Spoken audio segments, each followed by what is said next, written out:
बिलारी नगर के Ramratan inter college के मैदान में लोकसभा प्रत्याशी परमेश्वर लाल सैनी के समर्थन में विशाल जनसभा का आयोजन किया गया, जिसमें मुख्यमंत्री योगी आदित्यनाथ ने पहुंचकर भाजपा की डबल इंजन सरकार की तमाम उपलब्धियां बताते हुए परमेश्वर लाल सैनी को जिताने की अपील की है। शुक्रवार को आयोजित कार्यक्रम में 3:30 बजे हेलीकॉप्टर से उतरकर मंच पर पहुंचे तो उत्साही कार्यकर्ताओं ने ढोल बजाकर नारेबाजी के साथ उनका भव्य स्वागत किया।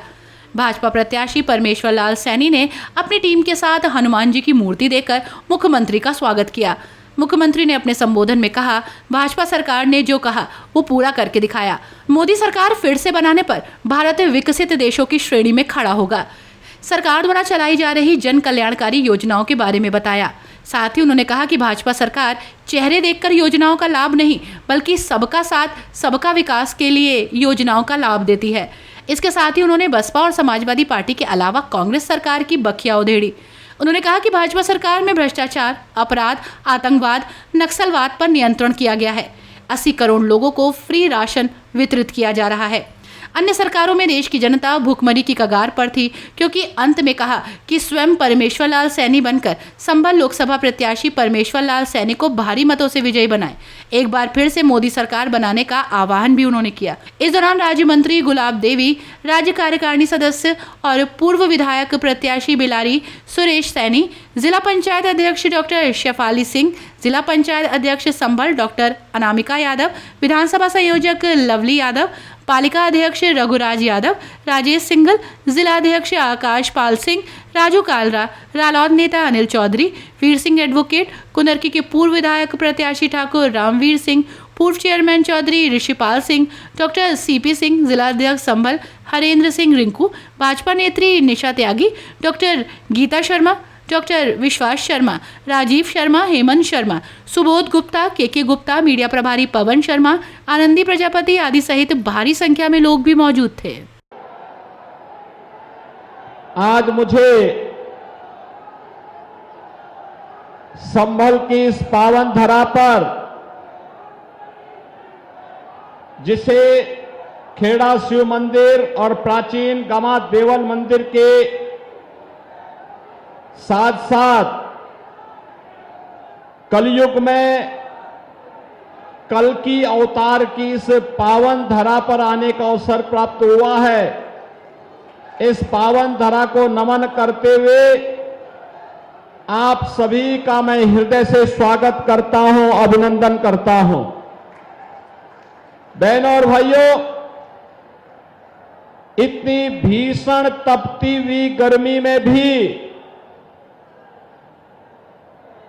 लू और धूप की इन गंभीर चुनौती का सामना करते हुए आप इस चुनावी सभा में आए हैं।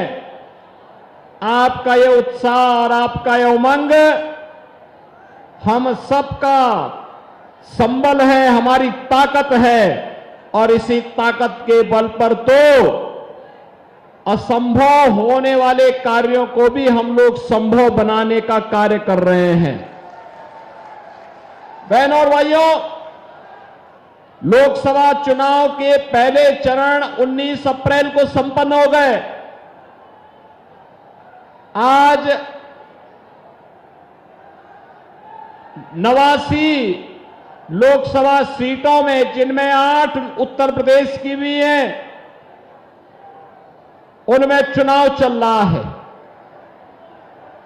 और मैं विश्वास के साथ कह सकता हूं, जनता जनार्दन का जो आशीर्वाद भारतीय जनता पार्टी के प्रत्याशियों को मिल रहा है, मोदी जी के नाम पर, उनके काम पर जो आशीर्वाद भारतीय जनता पार्टी के प्रत्याशियों को प्राप्त हो रहा है, वह अभिभूत करने वाला है। और मैं कह सकता हूं, जब 4 जून को ईवीएम खुलेंगे तो जो जनता की अभिलाषा है उसके अनुरूप फिर एक बार मोदी सरकार का सपना साकार हो जाएगा। बहनों और भाइयों, लोग पूछते हैं कि देश के अंदर आखिर ये नारा क्यों गूंज रहा है। मैंने कहा नारा इसलिए गूंज रहा है क्योंकि मोदी जी ने 10 वर्ष में देश की तस्वीर और तकदीर को बदलने का काम किया है। बहनों और भाइयों, तस्वीर और तकदीर को ऐसे बदल दिया है। 2004 से 2014 तक कांग्रेस नेतृत्व की यूपीए सरकार थी। समाजवादी पार्टी और बहुजन समाजवादी पार्टी भी बिन मांगे यूपीए गवर्नमेंट को अपना समर्थन दे रही थी। और उस समय की सरकारों के हाल आपने देखे होंगे। दुनिया के अंदर पहचान का संकट था हमारे लिए, सीमाएं सुरक्षित नहीं थी, आतंकवाद चरम पर था, नक्सलवाद देश के अंदर तेजी के साथ अपना फन फैलाया हुआ था, आतंकवादी कहीं भी विस्फोट करके निर्दोष लोगों को मार देते थे।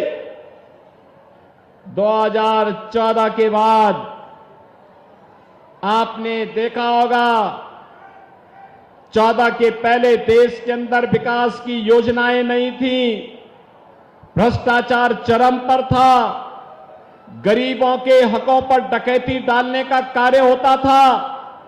बहनों और भाइयों, 2014 के बाद दुनिया के अंदर सम्मान बढ़ा है, सीमाएं सुरक्षित हुई हैं। अब तो आतंकवाद और नक्सलवाद पूरी तरह समाप्त हुआ है। अगर कहीं पर जोर से विस्फोट हो जाए ना पटाखे का भी, तो पाकिस्तान पहले सफाई देता है कि नहीं, हमारा कोई हाथ नहीं है। बहनों और भाइयों, ये इसलिए संभव हुआ है क्योंकि एक मजबूत सरकार है।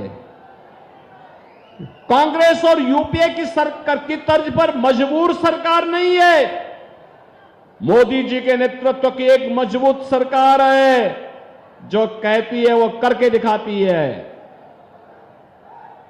जब पुलवामा की घटना घटित हुई थी तब प्रधानमंत्री मोदी जी ने कहा था, उन्होंने कहा था हमारे जवानों की शहादत, उनका बलिदान व्यर्थ नहीं जाएगा और हमारे भारतीय जवान पाकिस्तान के अंदर घुस करके आतंकवादियों की माद में घुस करके उनको सबक सिखाने का काम किए थे। पाकिस्तान चिल्लाता रह गया, जान बचा करके भागना पड़ा था वहां पर पाकिस्तान को। बहनों और भाइयों, ऐसे ही विकास के बड़े बड़े कार्य हो रहे हैं, बड़े बड़े कार्य हो रहे हैं। Highway, railway, metro, IIT, IIM, medical college, AIIMS, triple IT, NIT, world class universities, हर घर नल की योजना, ये सभी तेजी के साथ आगे बढ़ते जा रहे हैं। और गरीब कल्याणकारी योजनाओं की तो कोई गिनती नहीं।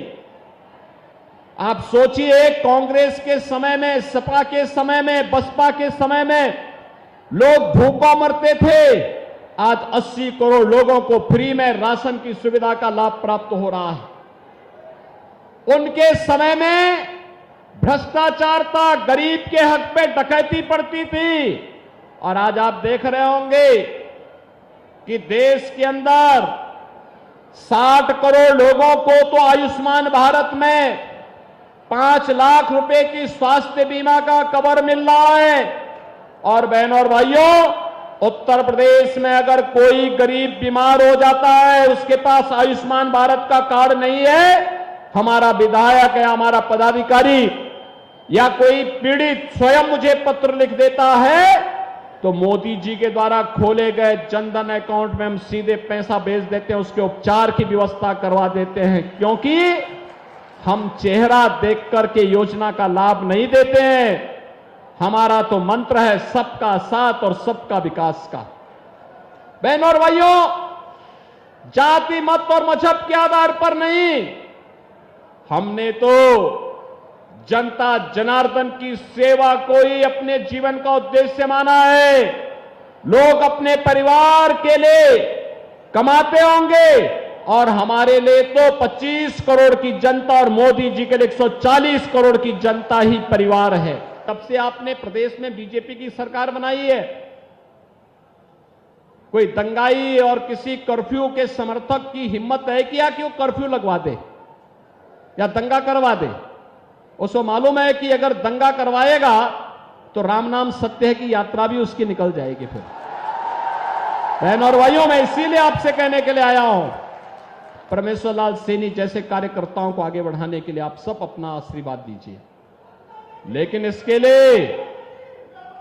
लिए आपको परमेश्वर लाल सैनी स्वयं बनना पड़ेगा। घर घर जाना होगा, एक एक वोट को कमल चुनाव चिन्ह पर लाना होगा। अगर आप इस कार्य को करने में सफल होते हैं तो बहनों और भाइयों, संभल में फिर से कमल खिलेगा। और संभल में कमल खिलने का मतलब कल की अवतार की भूमिका की तैयार हो जाएगी। यही तो मान्यता है हमारे।